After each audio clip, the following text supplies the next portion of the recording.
Hey y'all, it's Lucy again with another live video from the Great Halloween Spooktacular. And today I'm going to show you some techniques for making wood grain on paper. And I'm going to kind of start off with some painting techniques, and then I'm going to show you some options you have for papers that are embossed. And all of them work, so it's just a matter of choosing what you think is most appealing. So let me show you first. This little house, I've shown you this before. For one thing, this pattern is in the VIP ticket. So if you want the VIP ticket, this is actually one of my favorite designs for a house. I think I call it something like Howling House with Porch. Yeah. But anyway, I just painted it on black cardstock. So this is black cardstock, and I just painted white stripes on it, and I just think it looks so good. I think it looks like wood grain, and it looks spooky, and it's just easy. So that is one of your options. Now wait, I'm going to say hey to people. Delvane is here, Sandra, Vanessa, Sonia, Trisha, Tiffany, Michelle. So it's always so good to see you guys. Y'all just make my day. Okay, so painting it on. And yesterday we made a coffin clock, and I got another one that I'm going to show you how I paint the layers on. And then after that, we will, so those are the two paint, oh, and we're going to fix this one. When I folded it, the edges kind of opened up, so I'm going to kind of distress and paint around the edges. So I'm going to fix this one, and then we will pop the clock in. And then, so first the painting, and then kind of embossed and debossed. I'll show you your options. So let's start off with the painting. I'm going to rotate my camera. So here we go. Rotating the camera. There's my pretend halo, which is obviously not real. Settings. Camera. Done. Let's see if it's right. Yep, there we go. Okay. So this is the one I was showing you. And I've got some 12 by 12 cardstock paper here. And I'm just going to show you, we're going to play around. I've got 3 different colors of paints. A white paint called Picket Fence. One called Weathered Wood. It's just got a hint of blue gray. And then Hickory Smoke, which is gray. And we're just going to see how these look as siding. Now you know I'm very hard on my brushes because I like texture and stuff, and so I got all my scraggly brushes out, and I'm going to get one. Let's see which one for the narrow. Let's try this one because I think it will make something that looks like siding pretty well. So I'm going to move this out of the way. Let's start with the white one. This is Picket Fence Distress Paint from Tim Holtz, and the company's called Ranger. And I don't know, let me move this over just a bit. What I want is the background to show through a little bit, so it actually looks like texture. It actually looks like wood. And it does, and so if your paint is on very thick, it doesn't do it as much. And remember, it's paint. You can always paint over paint. So I really like that effect. And it's easy. It's very easy. And you could do it on cardstock. All right, now let's see how the blue-gray shows up on black. You could use a different background color if you like.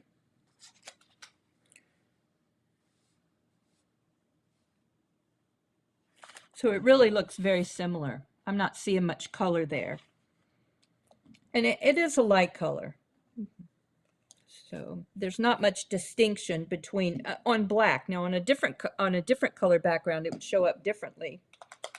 Let's try Hickory Smoke. See if we get a darker gray. No, it really looks about the same. So I think if I was going to, now if you use a darker color, but oh, maybe it'll dry differently. Dry with a deeper color. So, but I'm sure a purple or something else with more color to it would show up. But these gradations end up looking about the same. But they still look good, and it will definitely make for a spooky house. Oh, here, let me show you. That is, I don't know what color I used, but it's kind of a blue-gray, and I painted on black, and it looks really good. And on the porch railing, I kind of distressed it with white. I like that too. And I distressed, this is black cardstock on top, and I just kind of distressed it as well with just kind of streaks of paint, which isn't necessarily wood grain, but it does give you texture and stuff. Okay, so now I'm going to use this kind of as my background. So to do this clock, to paint this wood grain, and I think it looks really like wood, I did 3 layers of color, basically 3 layers of color, maybe 4. I started with a background yellow, then I did a lighter brown, probably a darker brown, and I think I did some black in there as well. So we've got, I'm going to switch paintbrushes. So let's go, now I'm going to try a lighter brown. Let me find it. I think this one, frayed burlap. Let's see how frayed burlap does. You can see my paints are very well used. And I've never been a painter before. Before I became a crafter. Now what I like to do is kind of make sure I don't have that much paint on the brush, so I get streaks. That's how you get a graining, is by doing streaks. And, you know, my scraggly brushes.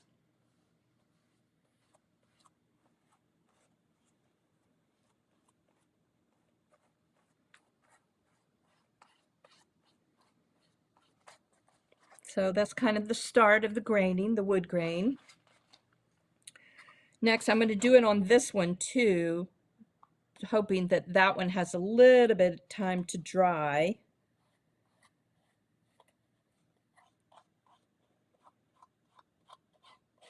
When we go over with our second color.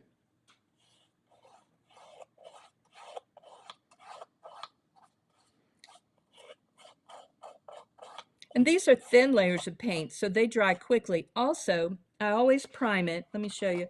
And one reason I prime it, you see how flat this is? It actually has what they call tooth. It has more tooth. It helps paint adhere to it better. So I always prime it first when I'm doing my projects. I think I just wiped paint on my face. You have to increase the mess level when you have to wash your face after painting. So that makes it a 3, mess level 3. We're going to do a mess level 9 in 2 days. But it's good. Okay, alrighty, let's go back to this one and let's try darker brown.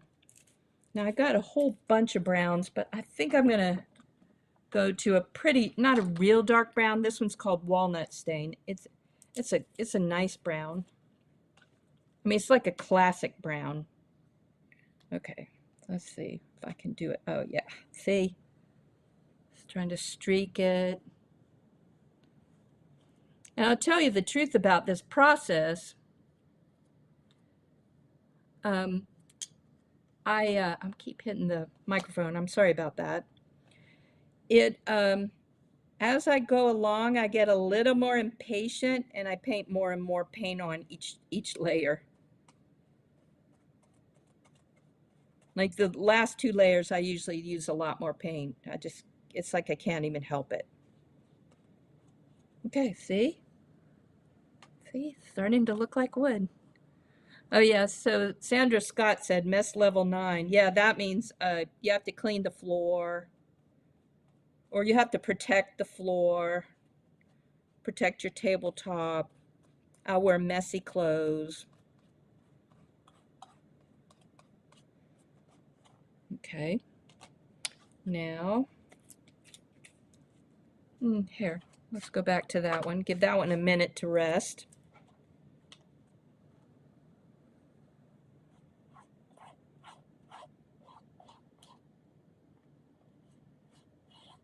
Yeah, I've never heard of a mess scale before, but it's really appropriate for me as a, you know, seriously clumsy person.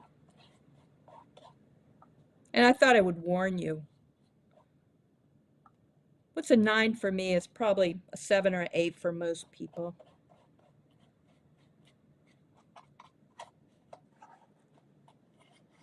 Somebody said they're going to get the tarp for the floor. That's funny. You know, on the first day of the Spooktacular, the kickoff party, I showed you my Halloween outfits.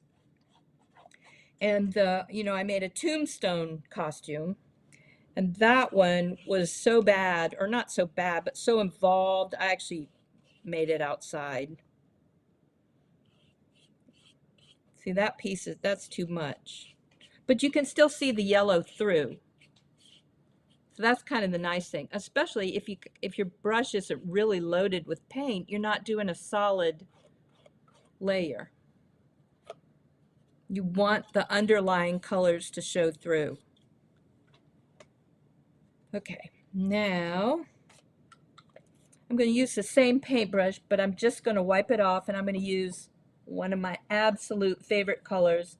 It's a Tim Holtz. It's a deep dark brown. It's called Ground Espresso. And it is just such a nice color. I'm going to dry the brush a little bit too. I even have like dry paper towels. The person, Susan, who's helping me with this, she goes, "It's getting easier." I'm like, well, sort of. I still forget things, and then, the cats start fighting in the background. And okay, a darker brown. So if you think you've got too much on your brush, kind of paint it on a scrap piece of paper there. Because we don't want to lose all the layers we've already built up. Normally I would let them completely dry between layers. And if you don't like the yellow background, you could use more like a beige or even a white.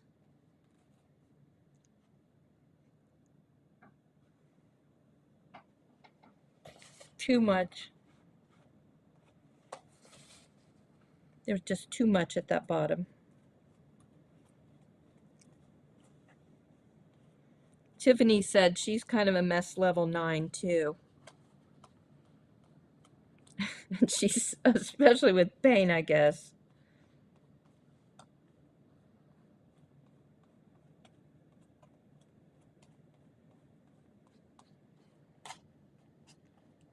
This paint has just a little bit of a sheen to it. So you can see on the clock, it's just got a little tiny bit of shine, which I like, which I also think helps you mimic wood. There's a hair.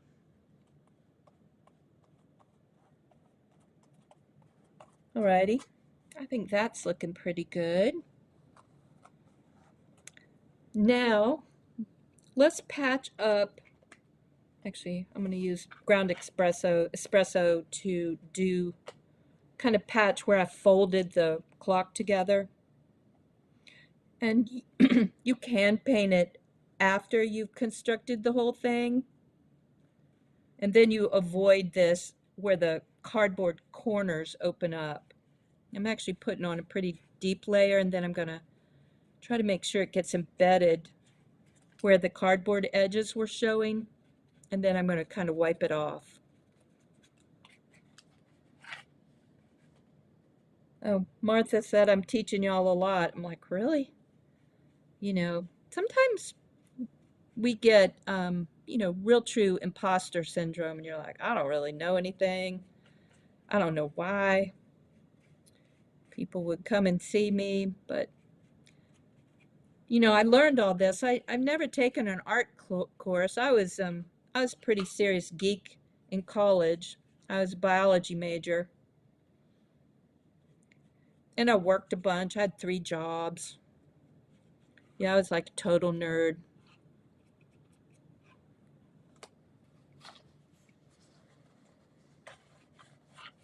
There. kind of wiping up the extra paint, but still leaving it on the edge. See, it looks better, doesn't it? Now, you know I like dark edges on my crafts, my Halloween crafts. I like them to look like Halloween. So next, scraggly brush, and where is my black paint? Black soot. Ooh, I love this. This is a very deep black. And edging it.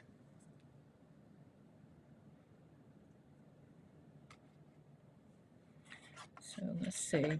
Let's see how much paint we got. Oh, I don't have much. See, look. See, that's going to have a nice effect. I didn't get much on my thing at all. My paintbrush.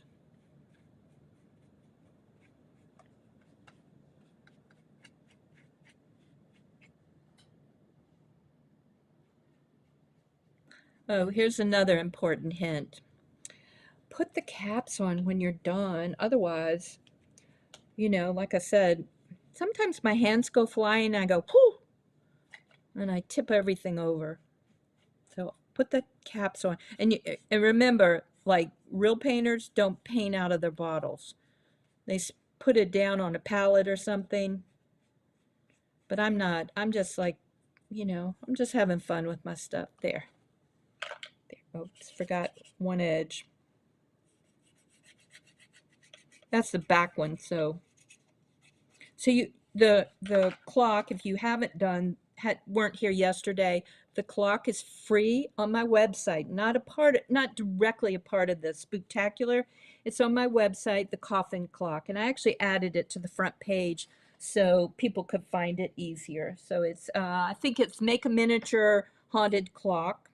Okay, let me find where the 12 is. So I put it in correctly. Okay, there's put it in correctly with the 12 at the top. So basically, for the pattern, you just pop it in, I think. I know it'll go in. I have to get a finger behind it. Y'all, it wasn't this hard yesterday. There we go. I popped it in. There is our little finished coffin clock with the edges kind of spooked up. I made them a little scarier, darker edges. Oh, and my little cap fell off. I'm gonna have to add do my little ring again, my little jump ring, but I'll fix that. Okay, so let me try some darker colors. I'm gonna go back to my grounded espresso. A little bit more. Let's see. Oh, actually, we did some on this one. Oh, my paintbrush has some black in it, so I kind of like that effect. And same thing here. See, that was kind of like a happy accident. All right, so I think that's enough painting. You certainly get the idea of how to paint wood grain, or I hope I've made that clear.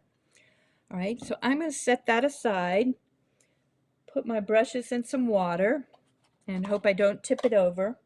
I deliberately didn't put much water in it for that reason, because, you know, stuff tends to go flying around me. Okay, I'm going to move my paper out of the way.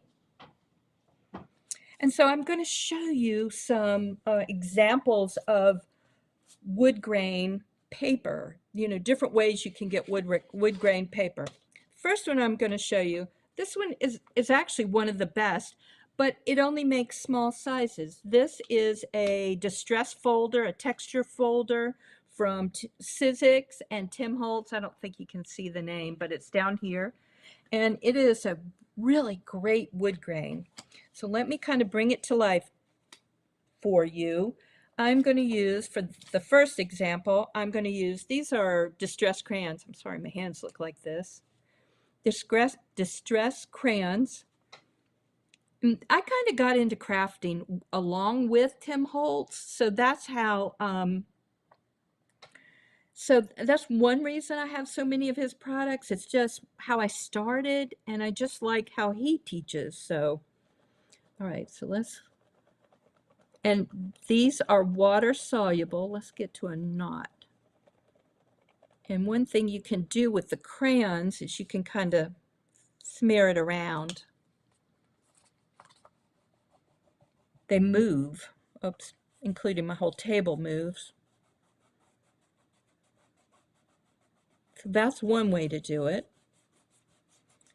Okay. Oh, and before you put them in here, I use watercolor paper for this. You spritz them with a little water so that the paper is slightly more flexible and it takes this embossing so much better.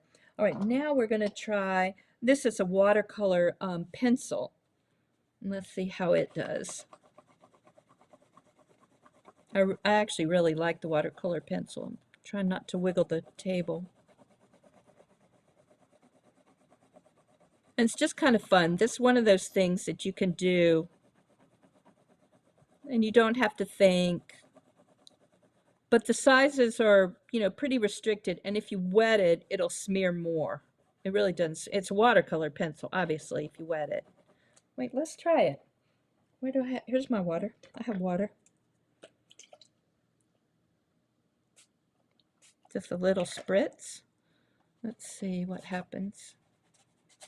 Oh, yeah, that looks good. Both of these products are water soluble. I don't aim my sprays very well. Okay, so now I added so much water, it actually, it kind of smears it a little bit, but you still have, you know, an idea of texture.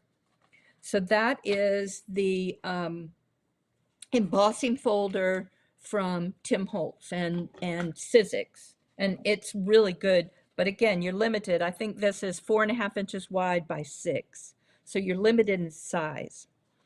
All right, so I experimented on my own, and I drew a pattern. Let me see if I don't think you can see it yet. Let's do the same thing. Let's do some. This is a debossed version of Woodgrain that I drew, that I designed, and I think the only way to get it is in my I have it in my shop as a bunch of texture, brick, and patterns. So let's see, it worked really well. The way I debossed it is I put it on foam so that the mat behind it would give enough that the debossing tool could make a deeper impression. Sorry about the wiggle. You're going to have seasickness watching this. Okay, that is the crayon, and this is the watercolor pencil. And both of them work really well. I couldn't find a deep brown. This is called Fired Brick, this color watercolor pencil.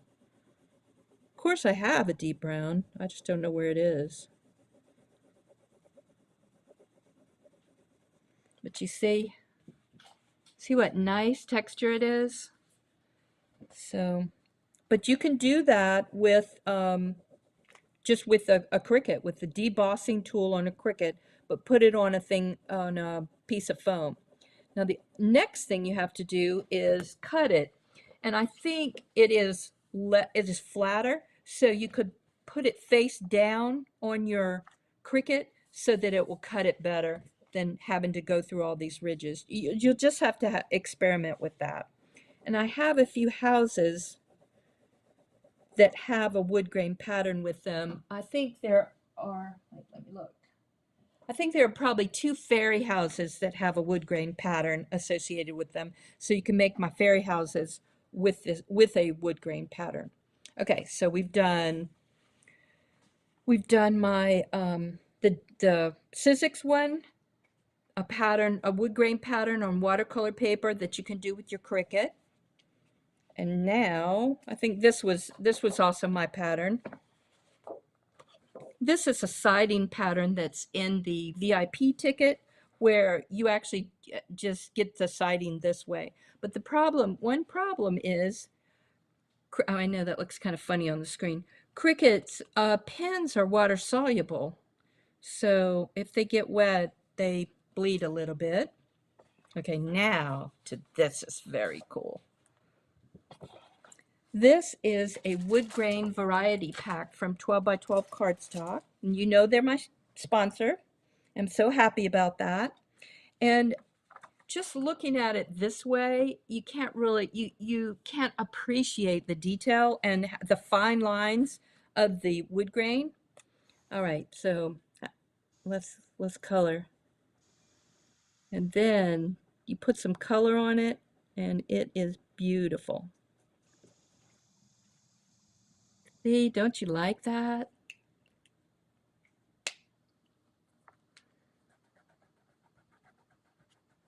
I mean, it really is a great wood grain pattern.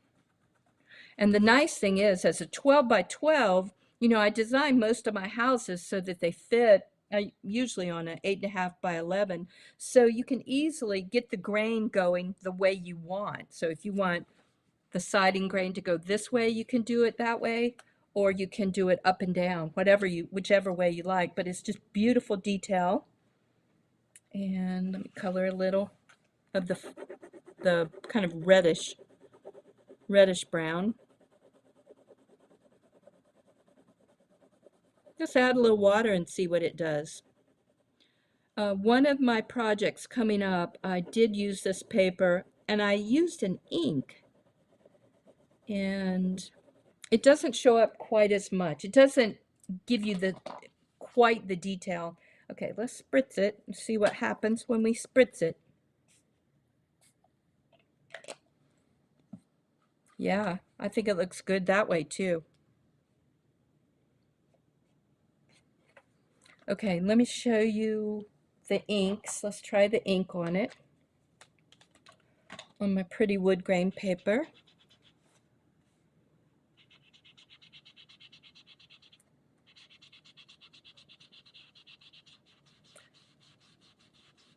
So it kind of fills it in more. So it sort of depends on the effect you want. So actually I like it. This is better. I used a different one. This is ground espresso, and this is an archival ink. That means it's a permanent ink, so it's not going to bleed when it gets wet. So, and that is I think a gray or a black ink, but I think this one worked better. So anyway, I just wanted to show you options for making wood grains. You know, I like, you know, texture's kind of my thing. So yes, the crayons. I saw somebody like the crayons. I think Vanessa said that. And I just wanted to get you the options. Remember, you can get this paper. Oh, the wood grain variety pack. Let me show you. And they are. I am an affiliate. They actually set up a shop, and maybe we can put it in the description, where you can buy a shop kind of the things that I'm using. So here's this light gray. I mean, this light brown, sorry. The gray. Look at this pretty dark brown. Isn't that a great color? And then, of course, oh, wait, I wish I had black. I mean, white. Here, let's try something real quick. I'm just going to do it in a corner. Let's try the white pencil on the black paper and see what it looks like. I bet that'll be good. Oh, and one thing I forgot to say, the grain pretty much runs in this direction, so when you color, you want to go crosswise, perpendicular to it.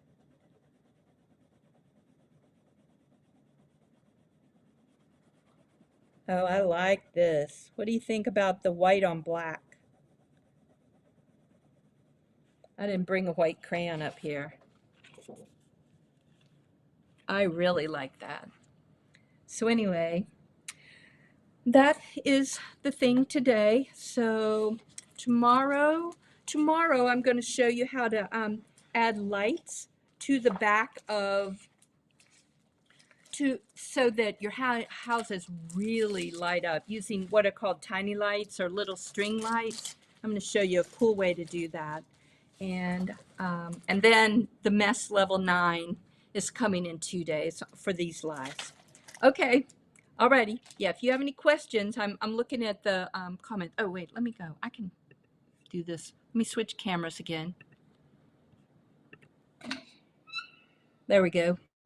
Okay, I'm looking at the questions. Yes, Vanessa says she likes the white on black. And Kel uses a toothbrush for blending. Yes. Okay. Alrighty, y'all. I will see you tomorrow. Remember, you can always go to the 12 by 12 Cardstock Shop to get really cool things. And I'll see you tomorrow for, what did I say? Lights, for lighting up our little houses. Okay. Alrighty. Bye.